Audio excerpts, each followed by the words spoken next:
Bienvenue sur Prenons un café, le podcast qui parle des sujets de parentalité en toute transparence, sans tabou ni complexe. Je suis Élise Bulté et chaque mardi, je reçois un ou une humaine concernée de près ou de loin par la parentalité. Nous échangeons sur des sujets souvent éloignés des contes de fées, mais toujours passionnants et criants de vérité. Cette saison, je te propose aussi un épisode bonus chaque vendredi. Il sera composé soit d'une parole d'expert sur le sujet abordé le mardi, soit d'un épisode solo un peu drôle pour dédramatiser certains sujets de parentalité. Il y a quelque temps, j'ai eu la chance de faire la connaissance de Vanessa, une femme assez incroyable au parcours qui force le respect. Depuis toujours, elle sait qu'elle sera maman, c'est une évidence. Mais si elle est avec Pierre, son amoureux, depuis le lycée, pas question de se précipiter. Surtout que Pierre a une passion, la mer et la voile, qu'il rêve de transformer en métier et qui l'entraîne en Bretagne, loin de sa Lilloise d'adoption. Et puis un jour, c'est décidé, il se lance dans l'aventure de la maternité. Après une grossesse parfaite, c'est à la naissance de Maëlle que les choses se compliquent.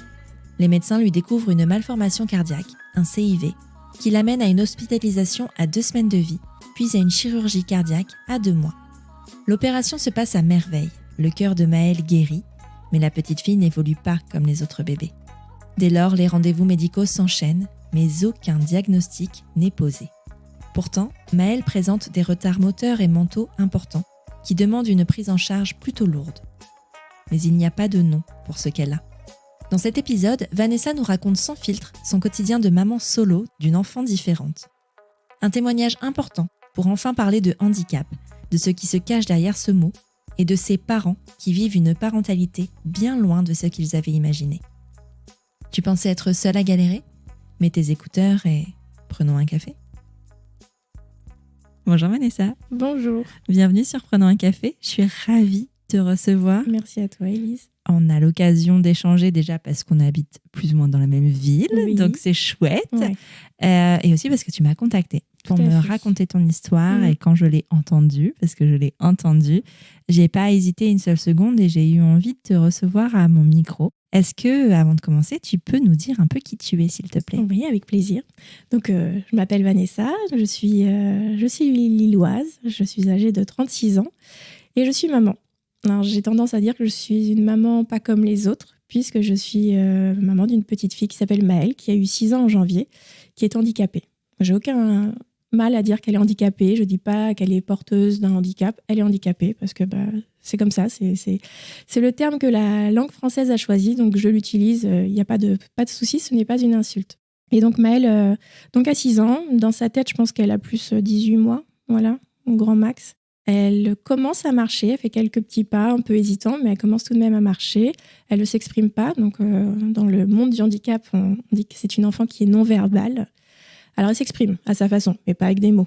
Donc elle sait très bien se faire comprendre. J'ai découvert le handicap de Maëlle au fur et à mesure. C'était pas connu lors de ma grossesse, donc je n'ai pas choisi d'être maman d'une petite fille handicapée, ce qui n'est pas le cas de tous les parents. Je n'ai pas fait ce choix, c'est imposé. Ouais. Et donc on a découvert au fur et à mesure le handicap de Maëlle. On va en revenir à ça. Je vais te poser la question que je pose toujours en commençant Prenons un café. Est-ce que Vanessa, tu as toujours désiré être maman ? Oui, toujours. J'ai toujours voulu être maman et j'ai très vite été persuadée que je serais totalement accomplie que le jour où je serais maman. Ah ouais. C'était au fond de toi comme ça ? Ah oui, j'ai toujours... je pense que ma mère me l'a souvent dit, mais j'ai un frère qui n'est pas tellement plus jeune que moi. Nous n'avons que 2 ans d'écart, donc c'est pas énorme. Hein. Mais même avec lui, j'ai toujours été assez maternelle. Parce que quand il est entré à l'école primaire, donc moi j'étais en CE2 et donc lui en CP, mon frère traversait la cour pour que je vienne lui faire les lacets, donc je lui faisais ses lacets. Enfin voilà, je faisais toujours très attention à lui. Et sa maîtresse un jour est venue me voir en m'expliquant qu'il fallait que je le laisse se débrouiller tout seul, qu'il fallait qu'il soit autonome. Je l'ai super mal pris. Je me suis mise à pleurer, je m'en souviendrai toujours de cette scène parce que je comprenais pas. C'était normal. Donc voilà, j'ai toujours été assez maternelle, même avec mes cousines. Je me suis toujours imaginée maman de plusieurs enfants quand j'étais plus petite. J'ai toujours eu envie d'être maman. Et puis plus j'ai grandi, plus ce besoin était presque pressant en fait. Mais vraiment, j'aurais été malheureuse si j'avais pas pu être maman, je pense. Ouais. Vraiment, ouais. Et comment alors elle est venue cette maternité jusqu'à toi ? Et comment ça s'est passé ? Est-ce que tu as rencontré quelqu'un qui a été à un moment l'évidence ? Comment ça se passe tout ça ? Alors j'ai une histoire, j'allais dire particulière. Non, mais Je suis avec le papa de Maël depuis, ça fera 20 ans cette année. Donc c'est mon amour de lycée en fait. C'est fou. Voilà. Ouais, j'avais 16 ans, il en avait 17 et voilà. Donc c'est pas la rencontre d'un homme qui a fait que, puisque c'est mon premier amour. Donc j'ai toujours été avec Pierre. J'ai toujours voulu être maman, mais bon, comme on était quand même très jeunes, voilà. Puis bon, chacun a fait ses études, sa vie. Pierre, lui, en revanche, n'était pas du tout pressé d'être papa. C'était même pas un besoin ni vraiment une envie. Il savait que pour moi c'était important, mais en revanche, lui, il n'avait pas cette envie comme moi je pouvais l'avoir. Et puis bon, quand on voit la trentaine arriver, on commence à se poser la question. Donc on en a parlé. Pour lui, c'était plus compliqué parce que Pierre, il est... Autant j'ai une petite fille pas comme les autres, mais j'ai aussi un mari pas comme les autres. C'est-à-dire que Pierre, il a un travail à Lille, il est prévisionniste à Météo France, mais en parallèle, on ne vit pas ensemble depuis quelques années. Ok. Bon, on a une longue histoire, mais surtout parce que Pierre est skipper le reste du temps. Donc il vit à Lorient, parce que son bateau est là-bas, qu'il s'entraîne là-bas. Donc Pierre est skipper et il fait des transats en solitaire. Donc voilà. Donc Pierre, il a toujours eu beaucoup de rêves. Il a une vraie passion qui est la voile. Donc il avait peur que le fait d'avoir un enfant, ça freine complètement ses rêves et qu'il n'arrive pas à les réaliser. Parce qu'à 30 ans, il n'avait pas encore commencé. Il avait juste l'objectif de faire construire un bateau. Et puis bon, voilà. En fait, Maëlle s'est invitée toute seule. Ah, voilà, demander l'autorisation. Non. C'était, j'aime pas le terme, mais c'était un accident. Oui. Et quand un bébé surprise. Voilà, c'est ça. Et quand je l'ai appris, je vais être honnête, je vais être transparente jusqu'au bout. Je me suis mise à pleurer quand j'ai vu que j'étais enceinte parce que je me suis vraiment mise à pleurer parce que je me suis dit, mais Pierre, il va jamais vouloir en fait, parce que on a eu des discussions qui n'étaient pas toujours faciles à ce sujet et j'avais très peur de ses réactions. Et puis en fait, quand je lui ai annoncé, il était très heureux. Bon, après, il y a des petits moments de doute quand même pendant la grossesse, je vais pas mentir, c'est pas non plus un conte de fées, pas du tout. Mais bon, pour autant, c'est un très bon papa. Donc c'est un papa qui n'est pas là quotidiennement, c'est un papa qui est pas comme les autres, voilà, comme Maëlle n'est pas comme les autres. Donc on a une famille un peu spéciale. Ouais, mais c'est intéressant aussi d'avoir cet aspect au-delà de Maëlle et au-delà de toutes ces particularités finalement, d'avoir cette configuration. C'est intéressant aussi de le faire entendre, dire qu'en fait que c'est possible, qu'on peut être une famille sans être ensemble 24 heures sur 24. Ouais. Et c'est chouette aussi de le dire, tu vois. Et puis qu'on peut réaliser ses rêves aussi. Oui, voilà. Que l'un n'empêche pas l'autre en fait. C'est ça, tout à fait. Quand tout le monde est d'accord. Voilà, c'est ça. Et quand tout le monde accepte la situation, que ce soit pas subi. Voilà. Non, mais voilà. Après, il faut être aussi clair avec ça. C'est que c'est pas si facile que ça, en fait. C'est des choix. C'est des vrais choix. Voilà, c'est ça. Et en fait, Pierre, du coup, il a lancé son projet en 2016, donc l'année où Maëlle est née. Et quand on a commencé à se rendre compte que ça devenait compliqué par rapport à Maëlle, qu'il y avait des choses, on en reparlera, mais il m'a dit à un moment, peut-être qu'il faut que j'arrête. Et à ce moment-là, j'ai dit non, en fait, c'est hors de question. Tu vas jusqu'au bout. Et puis voilà, l'année dernière, il a fait une transatlantique en solitaire et il a gagné. Voilà. Et là, il se lance dans d'autres projets et je le soutiens à fond. Je suis sa plus grande fan. Je suis extrêmement fière de lui, même si ça rend mon quotidien compliqué. Je vais pas le mentir. Moi, je suis pas du Nord. Donc, je suis toute seule ici. J'ai pas de famille. Moi, je suis venue à Lille pour suivre Pierre à la base. Puis maintenant, lui, il est en Bretagne. Donc, ça fait 10 ans que je suis à Lille. Mais voilà, c'est pas toujours évident d'élever une petite fille seule déjà et une petite fille extraordinaire. Ça l'est encore moins, je vais pas mentir. Mais pour autant, jamais je lui demanderai de renoncer à son projet, à sa passion, parce que je l'aime comme ça. Bah oui. Voilà. Et puis surtout, si tu l'as vraiment toujours connu comme ça, pour le coup. Oui, voilà. Vous avez grandi ensemble, quoi. Oui, c'est ça, tout à fait. On a grandi ensemble. Ouais. Et donc, cette petite Maëlle s'invite par surprise. Comment se passe la grossesse ? Super. J'ai eu la chance, mais vraiment la chance d'avoir une grossesse parfaite. Je n'ai pas été malade une seule fois, donc je sais que je vais faire des jalouses. Ah, mais moi non plus. Voilà. Et c'est vrai que c'est un vrai bonheur, en fait. J'ai pas eu de nausées. Peut-être une fois, j'ai été nauséeuse. Voilà, je pense que j'ai dû vomir un matin, et encore. Donc non, franchement, une grossesse parfaite. Ouais, non. Alors après, maintenant, avec du recul, et en voyant l'expérience de mes amis, je me rends compte et parce que les médecins ont posé des questions, parce que les médecins, après, quand il y a eu plus de problèmes, ont dit, mais est-ce qu'elle bougeait normalement ? Mais comment une maman, une femme ça qui attend son bouger normalement ? Voilà, quand c'est son premier enfant, comment est-ce qu'on peut dire que le bébé bouge normalement ? Moi, je dis oui, parce que Maëlle, elle bougeait tous les jours, il n'y avait pas de souci, mais c'est vrai que la nuit, je dormais extrêmement bien, jusqu'à la fin, jusqu'au terme. Je passais des nuits extraordinaires, parce que la nuit, elle bougeait pas. Ah oui, c'était calme, quoi. C'était plus que calme. Moi, j'ai jamais eu d'aigreur d'estomac parce qu'elle m'a jamais mis de coup de pied dans l'estomac. Elle bougeait, j'avais des petits coups de pied, mais ça avait rien de. J'ai eu des problèmes avec ma vessie. Et en fait, avec le recul, je me rends compte qu'elle bougeait pas normalement. Ouais. Mais moi, comment on peut le savoir quand on attend son premier enfant, c'est impossible, quoi. On te pose la question, est-ce que votre bébé bouge? Elle bouge. Elle bougeait tous les jours. Voilà, elle bougeait. Les échographies étaient normales. Donc, voilà. Ouais. Donc, non, franchement, une grossesse parfaite. J'avais pas envie d'accoucher, moi. Ah ouais. Non, parce que je l'ai pas subie, cette grossesse. Tu vois, j'ai eu la chance de pas prendre beaucoup de poids. Et du coup, j'avais mon bébé partout avec moi, qui me donnait des petits coups. Je lui parlais. J'ai adoré ça. Ouais. Franchement, j'ai adoré. Puis après, il y a eu la naissance. Ah. Au ton de voix, on sent que Ouais. compliqué. Alors, la naissance s'est très bien passée. L'accouchement, ça a été top.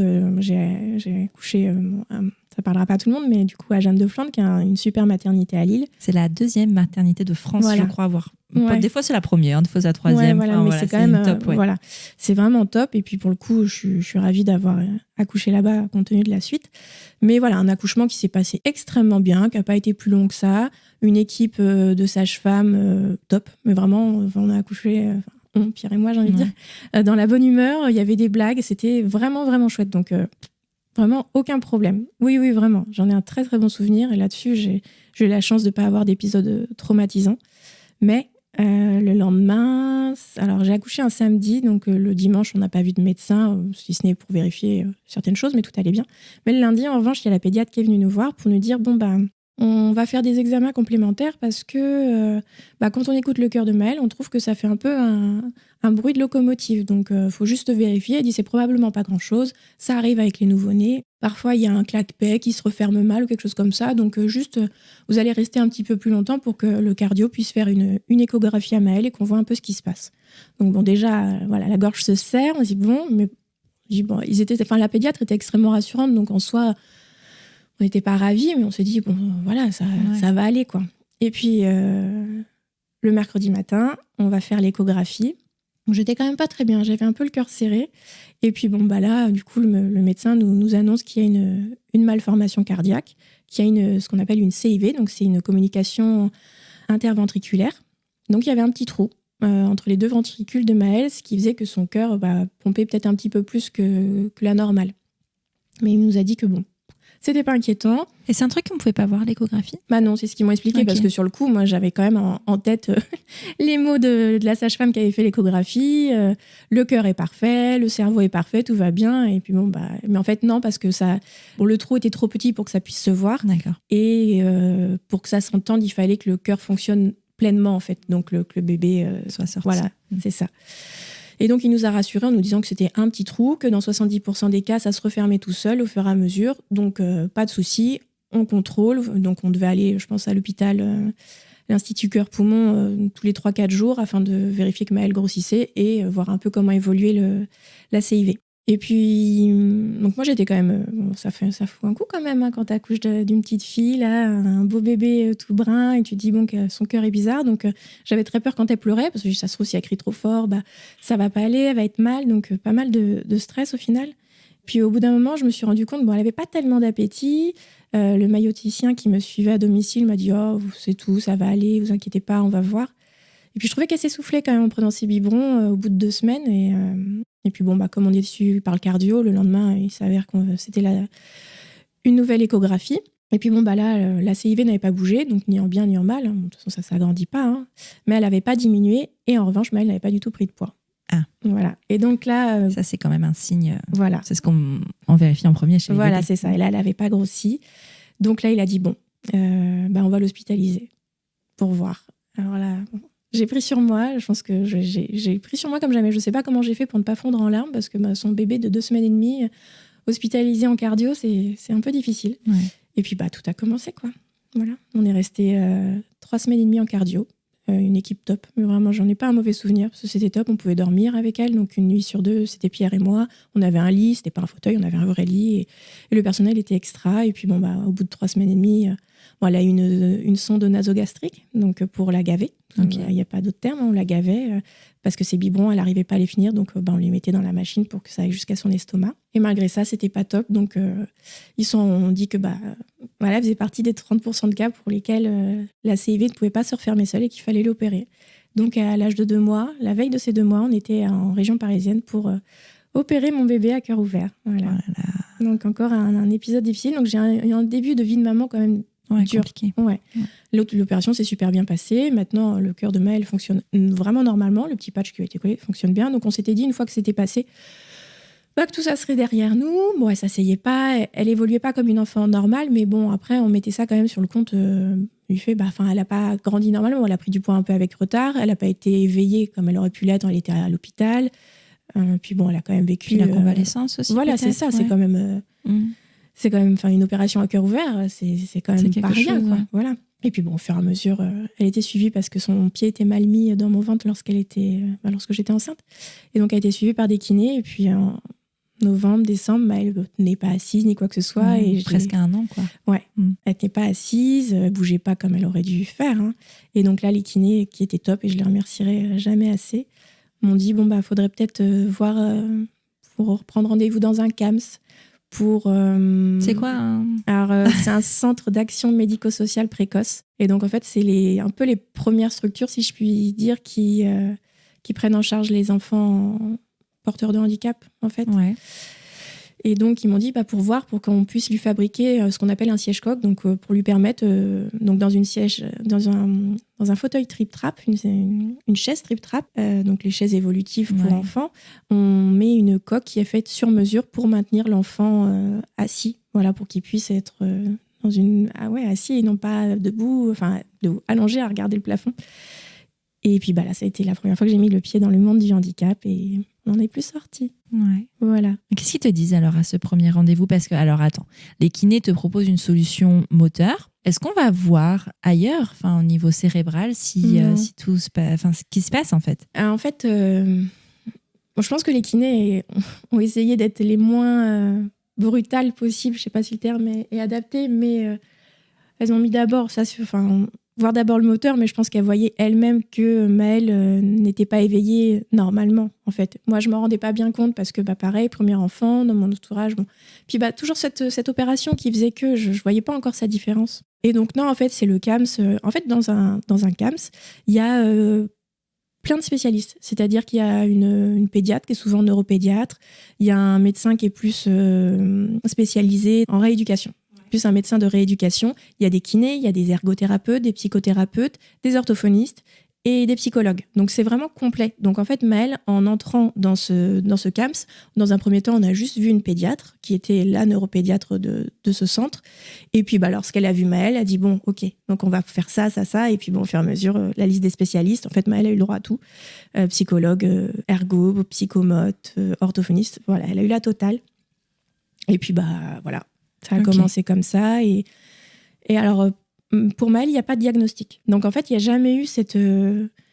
à chaque fois, on n'avait pas conscience de la gravité de la chose. Le mot handicap n'est pas entré dans le vocabulaire des médecins tout de suite. Donc, il n'y a jamais eu cette sentence qui est tombée d'un coup où votre enfant est handicapé et ci et ça. Non, ça a été progressif parce qu'en fait, c'est au fur et à mesure de la croissance de Maëlle et de l'âge qu'elle prenait qu'on voyait qu'elle cochait pas telle case, telle case, telle case, telle case.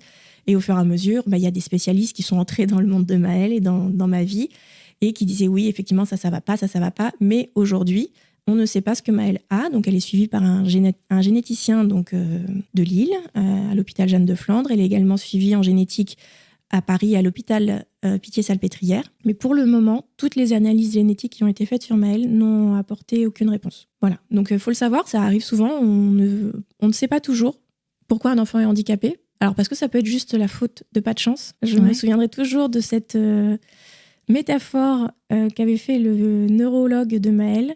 C'est comme s'il y avait eu un bourrage papier dans la machine. Voilà. Donc, des fois, juste... C'est juste quand les cellules se c'est font, ça. Il y a quelque chose qui... Un truc qui bug. Quoi. Voilà, qui bug. Donc, soit c'est ça, soit c'est une maladie rare, donc une maladie génétique extrêmement rare, parce que la recherche avance énormément en génétique, mais il y a encore beaucoup, beaucoup, beaucoup de choses à découvrir. Donc, peut-être qu'on saura dans 10 ans, dans 20 ans, ce que Maëlle a, ou jamais. Mais voilà, on ne sait pas ce qu'elle a, donc...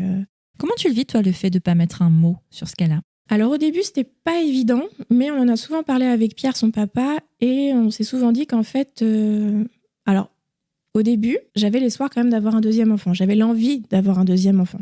Parce que je me suis jamais envisagée comme maman d'un enfant unique. Et puis aussi de manière très égoïste, hein, je suis transparente jusqu'au bout, j'avais envie de connaître la vie d'une maman normale, les joies normales, la rentrée en maternelle, voir un match de foot, un combat de judo, collège, lycée, voilà, c'est ça, c'est la normalité de mes amis et de ma famille. Donc j'avais envie de ça, parce que c'est ce dont j'avais toujours rêvé. Et puis au fur et à mesure, je me suis rendu compte que c'était trop lourd, enfin, j'en ai pas envie. Donc bon, peu importe, ça a été compliqué et on a tenu à ce que les études en génétique se poursuivent avec Maëlle pour pouvoir mettre éventuellement un nom sur ce handicap. Alors déjà pour nos frères, j'ai un frère et Pierre a également un frère, donc pour leurs enfants. Bon, ils ont tous les deux eu des enfants qui sont en parfaite santé et qui vont extrêmement bien, donc c'est top parce que ça peut être génétique et héréditaire. Et puis pour savoir si jamais je tombais enceinte, les chances que ça se voilà, produise. c'est ça. Donc c'était pour ça que c'était important. Mais aujourd'hui, maintenant que je sais que je ne souhaite pas avoir un deuxième enfant, on se dit que ça peut être bien pour, si jamais c'est héréditaire, pour mon neveu et ma nièce de savoir, puisque bon, c'est quand même assez proche, le lien est proche. Mais on sait qu'aujourd'hui, mettre un nom sur la maladie de Maëlle, sur son handicap, ça ne changerait rien, puisque Maëlle est extrêmement bien prise en charge. Donc dans notre quotidien et dans son quotidien, ça ne changerait rien. Alors après, la seule peur, c'est une peur qui est affreuse et à laquelle je déteste penser, c'est d'apprendre que Maëlle a une maladie dégénérative en fait. D'accord. Voilà, c'est plus ça, ou de savoir qu'il y a une espérance de vie très courte, ou qu'à un moment donné, les progrès vont s'arrêter, parce que pour l'instant, oui, elle est handicapée, elle a un énorme retard, mais elle est en progrès constant. Oui.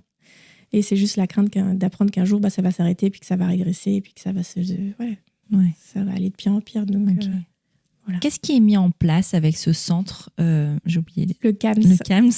Alors, Maëlle elle était en crèche. Hein. Elle a toujours, elle était en crèche, Maëlle. Et donc, elle avait des spécialistes. Donc, elle a 3 séances de kiné par semaine. Et la chance que j'ai, c'est que c'est le CAMS auquel elle appartenait était dans la même ville que la crèche où elle était, puisqu'elle était en crèche sur mon lieu de travail. Et j'ai de la chance. En fait, Maëlle a toujours été entourée de femmes. Ouais. Les spécialistes étaient toujours des femmes et pour moi, c'est toutes des bonnes fées. Elles étaient incroyables et même si au fur et à mesure, elles ont changé, j'ai toujours gardé le lien avec elles parce qu'il y a un attachement très particulier. Puis Maëlle est une petite fille très attachante. Et donc, j'ai eu la chance que ces spécialistes se déplacent à la crèche. Donc, ça permettait d'alléger un peu mon emploi du temps parce que je n'ai jamais arrêté de travailler. J'ai réduit mon activité à 80% parce qu'à un moment donné, il y a quand même pas mal de rendez-vous. Donc, j'ai réduit mon activité à 80%, mais je n'ai jamais arrêté de travailler. J'espère n'avoir jamais arrêté de travailler. Et lorsque Maëlle a eu 3 ans, donc ça a été l'âge où il faut quitter la crèche, même si la crèche peut, par dérogation, accepter un enfant un peu plus longtemps, surtout lorsqu'il est en situation de handicap. Mais maintenant, elle est dans un IME, donc c'est un institut médico-éducatif. Donc là, elle y est tous les jours de la semaine, mais elle rentre tous les soirs. C'est pas un IME avec internat. Et c'est un centre où elle est qu'avec des enfants extraordinaires. Et pareil, où elle est extrêmement bien prise en charge. C'est que du personnel bienveillant.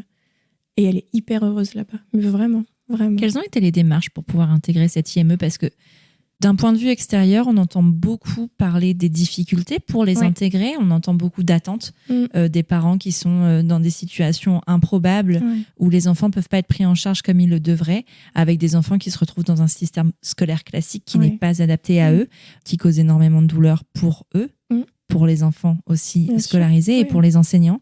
On en entend parler, ça existe. Quelles ont été tes démarches ? Quels ont été tes délais à toi ? Alors en fait, lorsqu'on a un enfant handicapé et qu'on souhaite qu'il intègre une structure spécialisée ou bien même pour que l'enfant soit reconnu comme handicapé, parce qu'on a cette chance en France d'avoir des aides financières, j'entends, on doit toujours passer par la MDPH. Donc la MDPH, c'est la maison départementale des personnes handicapées. Et donc il faut faire un dossier qui est assez lourd, parce qu'il y a beaucoup de pages à renseigner, il y a pas mal de justificatifs, donc c'est assez lourd. Mais je tiens quand même à préciser que ça s'est allégé depuis 2-3 ans. Donc ça, c'est très, très chouette. Il y a des choses qui ont quand même pas mal avancé et c'est un soulagement pour nous parents. Les délais, alors déjà, lorsque on envoie le dossier à la MDPH, alors après chaque MDPH, les MDPH sont par... département ? Ouais, par département. Elles sont départementales.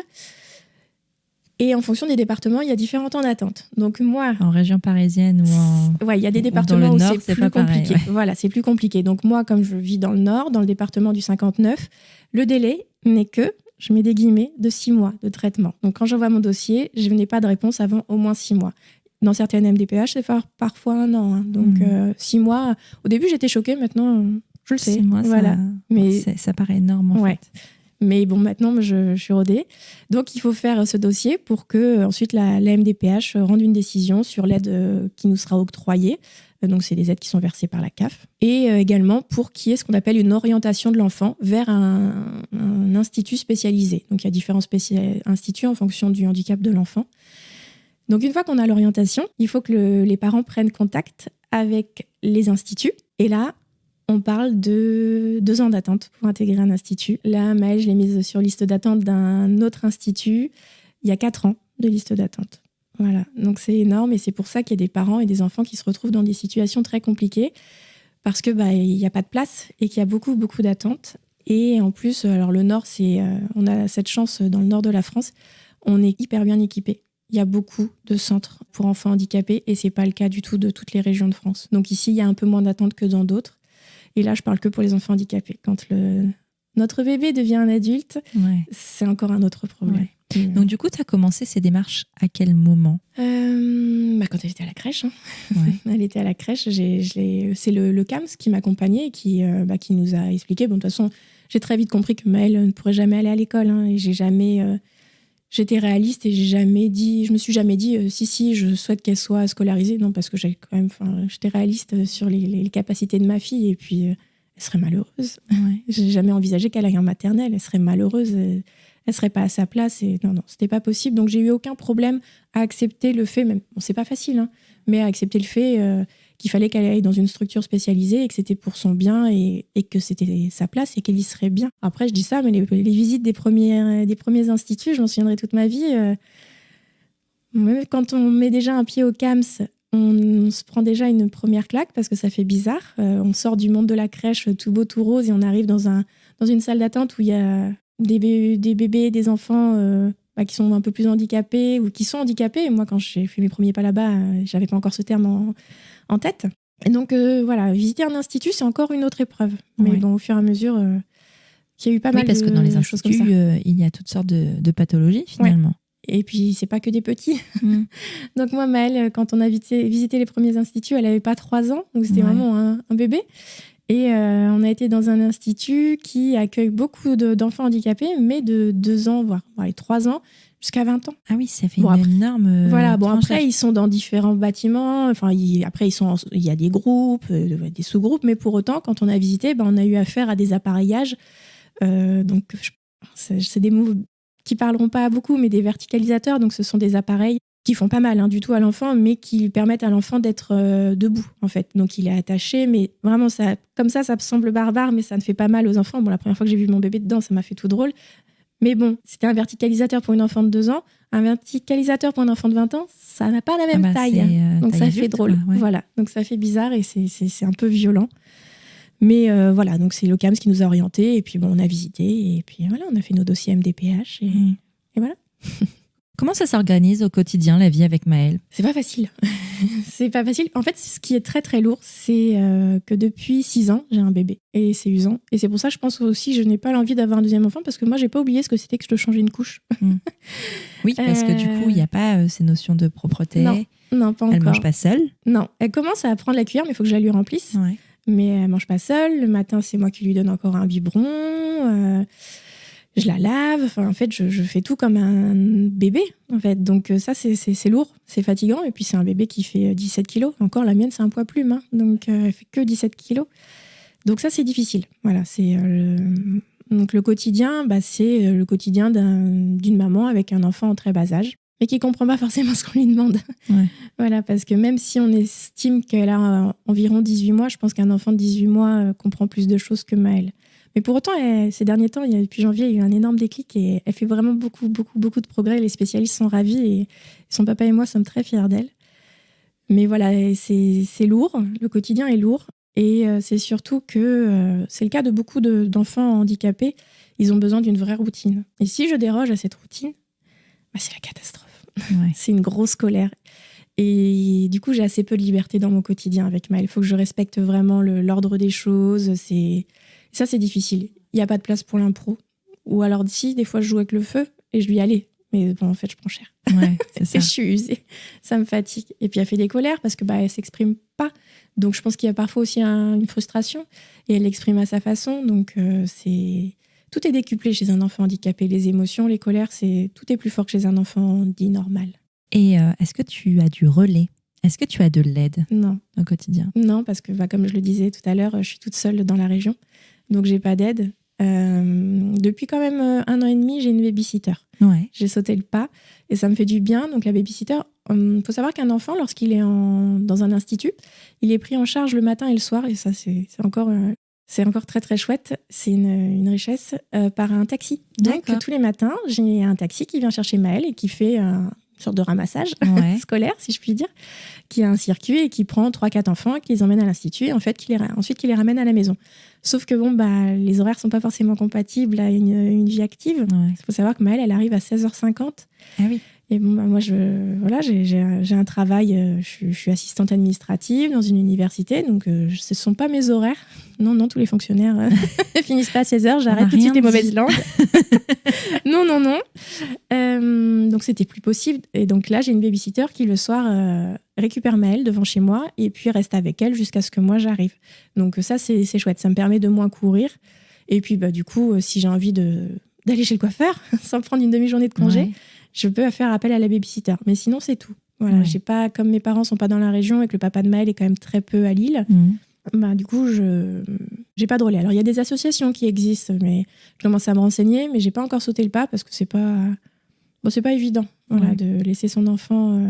c'est un bébé dans sa tête, donc elle parle pas, j'ai toujours peur qu'on lui fasse du mal, qu'on soit pas bienveillant avec elle, et que je pense qu'elle saurait me le dire, mais voilà, j'ai pas encore sauté le pas Il existe des week-ends où on peut laisser les enfants, des vacances, mais elle est trop petite, je suis pas capable. C'est comme si on mettait son enfant de 18 mois en week-end avec des gens qu'il connaît pas ou qu'on l'envoyait en colonie de vacances. C'est pas possible. Non, pour moi, c'est pas possible. Pourquoi tu restes à Lille ? Je savais pas si tu me poserais la question. Si, je te la pose. On me la pose souvent. Alors, parce que j'ai un travail que j'aime énormément ici. Déjà, j'ai ma vie à moi. Donc, en fait, si je quittais Lille, ce serait pour rejoindre Pierre à Lorient. Mais Lorient, c'est pas Lille, hein. Je suis désolée s'il y a des Lorientais qui nous écoutent. C'est moins actif, peut-être. Ouais, c'est pas une grande ville comme Lille. Lille, c'est vraiment une grande ville. Moi, je suis une citadine. Je suis une vraie citadine. Alors, j'ai beaucoup de famille en Bretagne, donc je me dis bretonne. Mais c'est pas Lille. Tu fais partie de ces Bretons expatriés qui revendiquent à foison qu'ils sont bretons. C'est ça. Mais moins que Pierre. Bon, maintenant, il vit en Bretagne, donc il a le droit de le dire. Mais ouais, j'ai un travail que j'aime énormément, qui me permet d'être épanouie et de ne pas être qu'une maman. Voilà, je suis Vanessa, je suis une femme, je suis une maman, une femme, une épouse, mais je suis une femme qui travaille et j'ai besoin de cette reconnaissance professionnelle. C'est ma soupape de décompression. Enfin, moi, quand je vais au travail, je suis ravie. Je connais pas le blues du dimanche soir. Non, pas du tout. Parce que pour moi, je sais que c'est le cas pour beaucoup de mamans, mais les week-ends sont parfois des longs tunnels. Déjà, le vendredi soir, parfois, je me dis, c'est pas possible. Donc moi, le dimanche soir, je suis super contente. Je sais que je vais au travail le lendemain parce que j'adore aller... J'ai cette chance d'adorer aller au boulot. Puis tous ceux qui m'entourent au travail sont extrêmement bienveillants. J'ai une chef extraordinaire pour ça, donc, et des collègues qui sont top. J'ai jamais aucune remarque sur mes absences par rapport au rendez-vous de Maëlle. Donc ça, c'est hyper précieux pour moi, d'une part. D'autre part, Maëlle, elle est suivie par beaucoup de spécialistes ici. Alors, il y en a aussi à Lorient, mais il y en a beaucoup moins. Le Morbihan n'est pas équipé comme le Nord en termes de structure. Et puis, Lorient, c'est pas Lille. Même, on a le CHU de Lille, c'est quand même c'est une grosse machine. Voilà, c'est ça. Donc, il y a tout ça. Et puis, oui, ça fait 20 ans que je suis avec Pierre. Mais c'est pas un conte de fées. C'est pas du tout un conte de fées. Il y a 2 ans, Pierre a rompu. C'est lui, il assume. Pierre a rompu. Et on s'est retrouvés. Parce que voilà. C'est ça, c'est comme ça. C'est lui, c'est moi, c'est comme ça. C'est finalement une évidence. Mais bon, c'est pas facile de grandir et de mûrir ensemble. Non. Et puis, Pierre, il a sa vie de skipper. Donc, c'était pas facile, en fait, de combiner nos 2 vies, qui sont quand même très différentes. Et donc aujourd'hui, même si on s'est retrouvés, Pierre et moi, je suis pas capable aujourd'hui de tout quitter pour le retrouver. Et j'ai besoin de ressentir profondément le besoin et l'envie surtout, l'envie de quitter ma vie pour le rejoindre. Même si c'est sûr que le quotidien serait plus simple avec papa à la maison, c'est certain. Mais ça papa serait aussi une organisation complètement différente, parce que qu'on se le dise, t'as beau être avec la personne pendant super longtemps, quand t'as tes habitudes de vie, l'intégrer comme ça dans une vie de famille, finalement, au quotidien, ça doit pas être évident, quoi. Non, c'est ça. Mais après, Pierre, du coup, il vient pas souvent à Lille. Bon, il vient quand même, hein, mais bon, ça dépend de la saison. L'hiver, il est souvent là. On va dire qu'il est là tous les 15 jours. Ouais. Mais là, c'est la saison au printemps, c'est la reprise des courses. Ouais. Donc, il est plus sur l'eau qu'à Lille. Mais quand il vient, en fait, il y a un équilibre. Enfin, oui, en fait. J'ai toujours été habituée. Parce que Pierre, même quand il n'était pas skipper, il faisait des interventions sur des événements sportifs. Il faisait la météo pour Wimbledon, pour Roland-Garros ou à New York. Donc, Pierre, il a la bougeotte. C'est pas quelqu'un qui est la routine. Il déteste ça. Donc, être tous les soirs à la maison, c'est trop compliqué pour lui. Et je pourrais plus non plus. Non. En fait, j'adore quand il est ici, quand il est chez moi. J'adore ça. Mais quand il repart, je retrouve tout. C'est-à-dire que ma maison est de nouveau bien rangée. Il n'y a rien qui traîne. Je suis en pyjama à 18h. Je mange à 18h30 et je regarde toutes les bêtises que je veux le soir. Et ça me va très bien. Et on a toujours beaucoup, beaucoup de plaisir et de joie à se retrouver. Du coup, on a des moments privilégiés parce qu'ils sont rares. Et ça me convient comme ça. Et puis, si j'étais à Lorient, il ne serait pas non plus beaucoup à la maison. Mais on s'est aussi tous les deux habitués finalement à avoir chacun notre chez-soi. Donc, ça se fera quand ça se fera. Et dire que moi, je me bats pour avoir chacun sa chambre et toi, tu as la... Chacun son appart et chacun sa déco, parce que du coup je reçois Elise chez moi et elle peut constater qu'on a les mêmes goûts. C'est girly, c'est cool. Il n'y a plus de bateau au mur. Non, ça c'est chez lui et chez moi c'est du rose. Et tu y vas aussi toi? Non. Alors je dois y aller, mais du coup c'est pas la porte à côté déjà. Avec Maëlle c'est compliqué. Maëlle en voiture c'est la cata, elle a pas de patience. Je peux pas, Maëlle regarde pas de dessins animés ou quoi que ce soit, donc pour l'occuper c'est compliqué. Elle ne dort absolument pas en voiture. Donc l'île Lorient c'est faut compter au moins 7-8 heures porte à porte avec les pauses. Oui, parce donc que c'est très long. T'imagines que c'est pas si loin la Bretagne, mais en fait c'est un peu c'est loin. Oui, c'est que Lorient, c'est pas Brest. Donc non, c'est pas à côté. Pierre en plus a un appart qui est pas adapté pour recevoir Maëlle, il y a pas d'ascenseur. Donc non, et puis Pierre adore venir à Lille parce que l'air de rien c'est un marin, mais c'est aussi un citadin et il adore la vie. Il aime la bière, on le dit pas. Ça c'est certain, il y a aucun doute, il adore. Donc il prend aussi beaucoup de plaisir à revenir à Lille et pour qu'on profite tous les deux, on laisse toujours, c'est le principe. Quand il est à Lille, on laisse toujours au moins un soir Maëlle à la babysitter et on sort. C'est chouette. On essaie vraiment de respecter ça et ça fait beaucoup de bien. Et donc, c'est sûr qu'en termes de restaurant et de sortie à Lille, c'est un peu plus sympa qu'à Lorient. Je ne connais pas Lorient, mais si tu le dis. Écoute, moi non plus, mais personne m'en dit bien. Je suis désolée. Non, ça a l'air sympa, c'est joli, c'est le bord de la mer. Oui. Mais c'est pas Lille. Désolée. Ouais. Non, mais moi je comprends, je suis une Lilloise convaincue, tu sais. Voilà. Mais ok. Et comment t'envisages l'avenir ? J'y pense pas et je veux pas y penser. Ok. Je crois que je veux pas y penser. Si je suis tout à fait honnête, c'est un peu un jour à la fois. J'évite de me projeter parce que c'est trop douloureux par rapport à Maëlle de me projeter. Ouais. Parce que je sais pas comment elle va évoluer, comme il n'y a pas de diagnostic. Et puis, je sais qu'à un moment donné... Alors, c'est pas le cas pour tous les parents, mais je pense que si je suis réaliste, je sais pas si Maëlle, par exemple, sera propre un jour. Elle marchera peut-être, parce qu'elle fait vraiment des beaux progrès, mais elle marchera jamais comme un enfant normal. Elle aura jamais une démarche normale. Elle pourra peut-être marcher sur des petites distances, mais elle aura peut-être toujours besoin de son fauteuil roulant. Et au bout d'un moment, je pense pas qu'elle sera autonome comme les autres enfants. Et puis bon, je pense qu'elle aura toujours un très gros retard. Mais il y a un moment où, très probablement, Maëlle va aller en institut jour et nuit. Ouais. D'abord en semaine et probablement le week-end. Et ça me fait extrêmement mal de penser au jour où... Je sais que c'est pas vrai, mais c'est la façon dont je le ressens. Le jour où je ne serai plus maman. Dans le sens où j'aurai plus le soir... elle sera plus là, en fait. Ouais. Et ça, c'est super dur. Et je veux pas y penser. Parce que...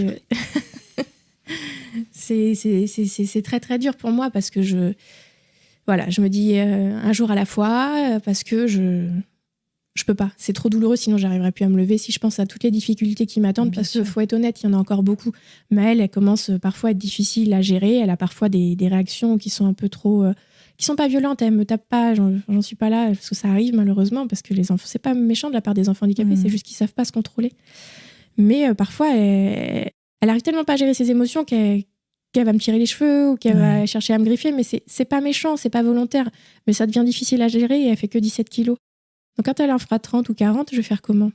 Donc voilà, j'essaye de pas y penser parce que c'est trop dur. C'est trop dur et je sais que ça va être... Le fait est que plus elle grandit, plus c'est difficile. Voilà. Et voilà, je veux pas y penser. Ok. Il y a une question qui me taraude et tu me dis si tu veux y répondre ou pas. Je t'écoute. Le deuil de la maternité. Ouais, c'est dur. Parce que tout à l'heure, tu disais que tu avais toujours rêvé de ça, d'avoir une fratrie, d'être maman. Ouais. Tu m'as dit aussi précédemment que c'était pas la maternité que tu avais imaginée. Non. Comment tu le vis en fait, tout ça? C'est dur. C'est hyper dur. Je l'ai pas fait le deuil et je pense que je le ferai jamais. Donc, je suis entourée par les spécialistes de Maëlle. Donc, à l'Institut, par exemple, il y a une psychologue donc, qui est là pour les enfants, mais qui est aussi là pour les parents. Et elle m'aide pas mal, mais le fait est que c'est hyper douloureux de... J'ai toujours voulu avoir une petite fille. J'ai toujours rêvé de ça parce que je suis coquette, tout ça. Et j'ai toujours voulu avoir une petite princesse. Et j'ai cette chance, malgré tout. Voilà, Maëlle, elle n'est pas comme les autres, mais j'ai un kiff, c'est de l'habiller et de la coiffer. Elle a des cheveux magnifiques. Et j'avoue que je compte pas quand il s'agit de l'habiller. Voilà. C'est mon bonheur, c'est la seule chose normale que je peux faire, donc je le fais. Mais en revanche, c'est super dur. Et par exemple, j'ai une nièce qui est une vraie princesse et j'adore, mais c'est vrai que c'est parfois hyper douloureux. Enfin, j'adore entendre toutes les paroles totalement innocentes qu'un enfant peut sortir et qui sont tellement drôles, en fait. Et même mes amis me disent « Ah, il m'a dit ci, il m'a dit ça », et je trouve ça génial. Mais je vais être honnête, j'ai quand même de la jalousie et ça me brise le cœur à chaque fois parce que je sais que ma fille ne dira jamais ce genre de choses. Et ça, c'est hyper difficile, ça fait vraiment, vraiment mal. Donc, je me suis longtemps posé la question, pourquoi? Mais pourquoi ça m'est arrivé? Mais qu'est-ce que j'ai fait pour que ça m'arrive? Bon, j'ai arrêté de me la poser parce que de toute façon, il n'y a pas de réponse et puis il n'y a pas de raison, en fait. C'est comme ça, c'est juste la vie. C'est la vie, c'est comme ça. J'ai été faite pour ne pas avoir une vie comme les autres. Ouais. Mais c'est vraiment douloureux. Et si je me projette un peu, c'est douloureux parce que je ne serai jamais mamie. Je ne marierai jamais ma fille. Enfin, ma mère, elle a adoré venir avec moi faire les essayages de robes de mariée. Et je sais que moi, je vivrai jamais ça. Je vivrai jamais un premier amour, un premier chagrin d'amour, une virée shopping.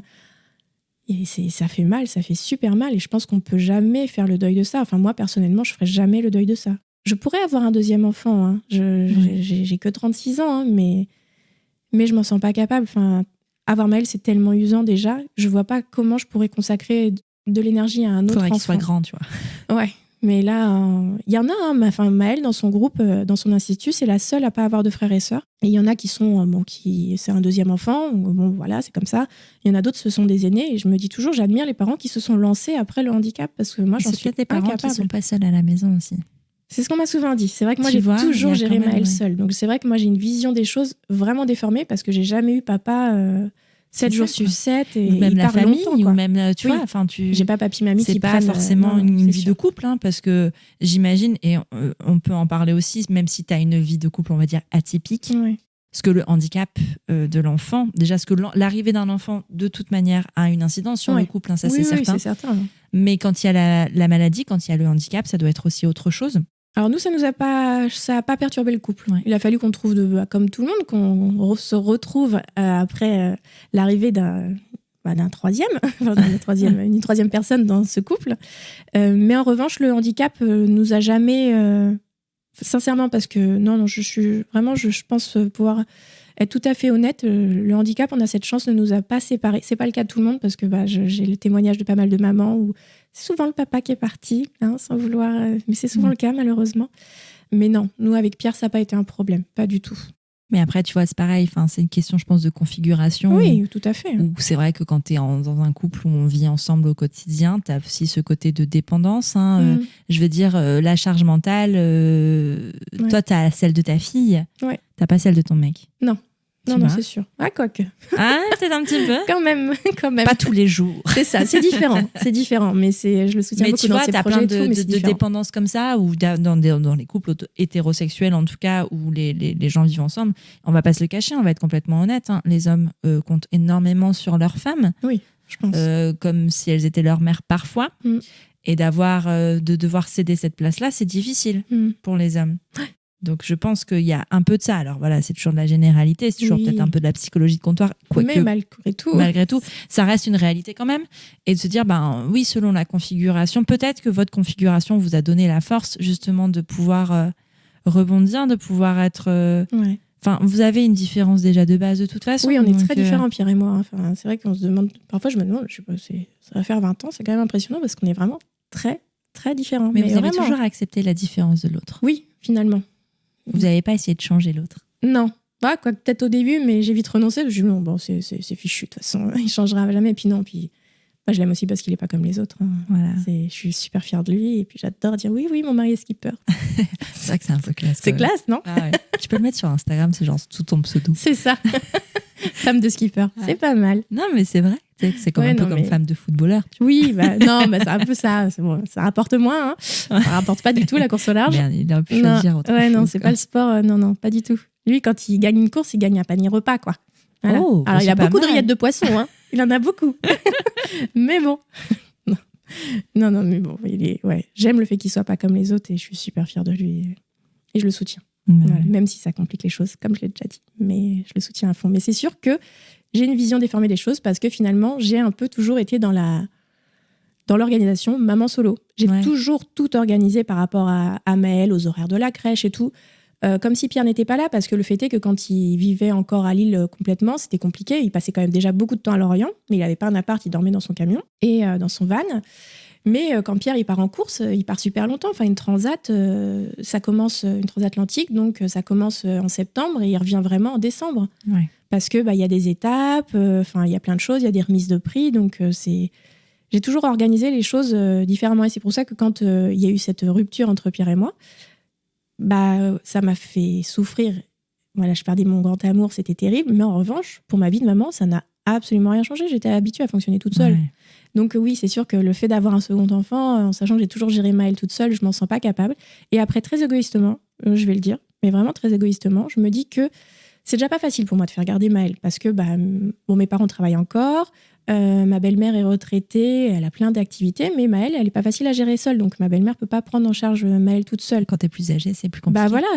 Elle demande quand même beaucoup d'attention, et puis elle fait son poids, la demoiselle, donc voilà. Donc même si j'ai de la chance d'avoir Maël a des grands-parents qui sont extraordinaires, je peux pas laisser Maël si facilement que ça. Et quand je peux la laisser, je suis désolée de dire ça, mais vraiment parce que ça va peut-être choquer, mais j'ai pas envie d'être encombrée d'un autre enfant. Voilà, parce que j'ai ce besoin de privilégier mon couple. J'ai envie de faire plein de choses avec Pierre. On peut pas voyager avec Maël, c'est pas possible. Un trajet en avion, c'est l'enfer. Un décalage horaire. Maël, elle a le rythme d'un bébé, elle fait encore des siestes. Faut qu'elle mange à heure fixe. Enfin, c'est compliqué. Moi, je lui donne pas un pain au chocolat dans la rue. Maël, elle mange pas ce genre de choses. Hein. Donc, j'ai vraiment les contraintes d'un enfant en bas âge. Et je me dis que si on arrive à faire garder Maël, j'ai besoin de vrai répit et de partir avec mon mec, en fait. Ouais. Et j'ai pas envie de devoir gérer parce que mes parents, s'ils gardent Maël, ils seront pas capables de garder un autre enfant à côté parce que c'est trop de boulot, en fait. Donc, rien que ça, j'ai aussi fait une croix sur le fait d'être maman une deuxième fois parce que j'ai envie d'être un peu égoïste et de kiffer. Peut-être que je le regretterai dans 10 ans, je sais pas. Hein. Mais aujourd'hui... Je sais pas, mais tu sais, je pense que ça... dans ce cas-là, moi aussi, je suis égoïste, tu vois. Ouais. C'est toujours pareil, hein. C'est des choix de vie. Hein. Oui, c'est ça. Et là, aujourd'hui, j'ai un quotidien qui est pas facile en tant que maman et quand je peux avoir du répit, j'ai envie d'avoir un vrai répit et de juste être une femme et une épouse. Voilà, j'ai juste envie de ça. J'ai ce besoin vraiment de me retrouver avec mon chéri et de partir et de complètement déconnecter de ma vie de maman et quand on est maman, on le sait tout, hein, c'est pas évident et de pouvoir passer un week-end sans regarder sa montre, sans gérer le changement d'une couche ou quoi que ce soit, c'est un vrai bonheur, quoi. Donc voilà. Moi, j'ai une dernière question à te poser. Tu me dis si tu veux y répondre ou pas. Tout à l'heure, tu m'as dit, quand tu as eu Maël, t'as pas eu le choix. C'est-à-dire que ça n'a pas été diagnostiqué en anténatal, ça n'a pas été diagnostiqué pendant la grossesse. Si t'avais eu le choix... Je l'aurais pas gardé. C'était ça la question. Oui, c'était ça la question. Et j'ai aucun problème à le dire. Si j'avais su que Maël était handicapée, ça m'aurait fendu le cœur. Hein. J'en aurais été malade, mais je l'aurais pas gardé. Et toujours faire la part des choses. Hein. Pas garder un bébé, c'est pas l'enfant qu'il est aujourd'hui, tu vois. Mais c'est vrai que c'est pas facile. C'est difficile, hein, tu vois, de se dire ça. Mais quand on la c'est connaît... pas l'enfant qui a un prénom, c'est pas l'enfant qui a cette personnalité, tout cet amour, ça n'a rien à voir. Ouais. Mais bon, je vais probablement choquer des gens parce que c'est très personnel et ça me regarde moi. Hein. Mais si je l'avais su, si j'avais su que cet enfant que je portais était porteur de handicap, je ne l'aurais pas gardé parce que c'est pas la vie que je voulais. C'est pas la vie que je voulais. Et je suis complètement transparente là-dessus. Donc, des fois, je me dis... ça peut paraître affreux, mais des fois, quand j'en peux plus, je me dis que j'aurais préféré savoir. Et puis d'autres fois, non, pas du tout. parce que Maëlle, c'est un rayon de soleil, et puis Maëlle, c'est Maëlle, et maintenant, c'est le deuxième amour de ma vie, c'est ma croquette. Je sais pas si on aime comme ça, c'est croquette. Voilà, je suis très partagée, mais ça fait longtemps que je me suis pas dit que j'aurais préféré savoir, même si j'ai eu ces 6 derniers mois, ça a été extrêmement difficile, j'ai complètement craqué, j'ai vraiment craqué fort. Hein. J'ai été arrêtée une semaine, je n'en pouvais plus, j'en pouvais plus. J'ai toujours pris sur moi, tenu, et puis à un moment donné, je me suis effondrée parce que j'avançais tête baissée, parce qu'il n'y a pas le choix, parce qu'il faut faire les choses, et j'ai craqué. Et c'est pas grave, on a le droit. Ouais. Voilà. On a le droit, non mais on a surtout beaucoup le droit. Et, ouais. Et c'est pas honteux. Non, puis attends, t'es dans une configuration où, encore une fois, t'as pas de relais, quoi. Déjà, c'est difficile dans une situation classique de pas avoir de relais. Mais alors, dans la tienne, ça doit être encore autre chose. Et enfin, t'es pas obligé de... On n'est pas obligé de souffrir, on n'est pas venu ici pour souffrir. Non, ouais, c'est sûr, mais bon. Il y a des situations qui font que, malgré tout... Oui, tu souffres. Ouais, je vais pas dire le contraire. Bien sûr. Oui, je souffre. Et c'est aussi pour ça, tu vois. Donc, si j'avais su que Maëlle était handicapée, que ce bébé était handicapé, je l'aurais pas gardé. Et si jamais on découvre ce que Maëlle a, et que d'un coup, il me prend l'envie d'avoir un deuxième enfant, et que par malchance, cet enfant soit porteur du même handicap que sa sœur, que Maëlle, je ne peux pas me gérer 2 enfants handicapés. Il y en a qui le font, mais je les admire. Mais moi, je ne peux pas. Je refuse. C'est impossible. Je ne suis pas une martyre. C'est horrible ce que je dis, mais c'est vrai. Mais prendre la décision de mettre un terme à la grossesse, alors que Maëlle est viable et que son frère ou sa sœur serait également viable, ce serait extrêmement dur. Et je refuse d'être confrontée à ce choix.